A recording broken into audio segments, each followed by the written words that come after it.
Magandang araw po. Narito na po ang magiging lagay ng panahon ngayong araw ng Biyernes, December 29, 2023.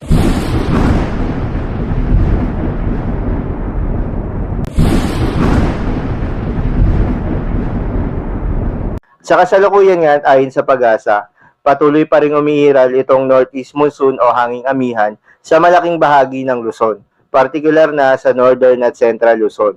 Habang itong easterlies o yung mainit na hangin galing sa karagatang Pasipiko ang patuloy na umiiral sa natitirang bahagi ng ating bansa.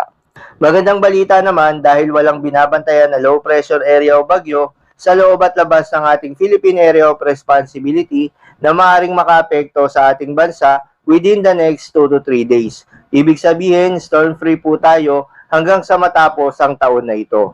Para naman sa lagay ng panahon dito sa Luzon ngayong araw ng Biyernes, patuloy pa rin na nakakaapekto at umiiral itong northeast monsoon sa bahagi ng northern at central Luzon. Asahan ng maulap na papawirin na may kasamang mga pag-ulan at sa nalalabing bahagi naman ng Luzon, Mimaropa at Bicol Region, magpapatuloy yung posibilidad ng mga isolated rain showers or thunderstorms. Meanwhile, isolated light rains naman ang maaaring maranasan sa northern at central Luzon, pati na rin sa Calabarzon at Metro Manila. Para naman sa lagay ng panahon sa Visayas at Mindanao, asahan pa rin ang mainit at malinsangan na panahon na may mga tsansa pa rin ng mga pulupulong mga pagulan, pagkidlat at pagkulog, kadalasan sa hapon o sa gabi.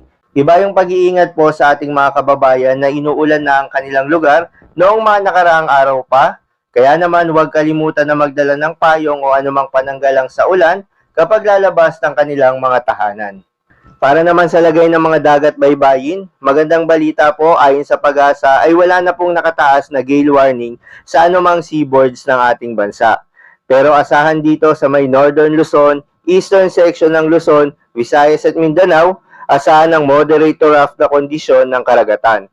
Para naman sa western section ng ating bansa, asahan naman ang slight to moderate na kondisyon ng karagatan. So yun lamang po para sa lagay ng panahon ngayong araw ng Biyernes. Keep safe everyone.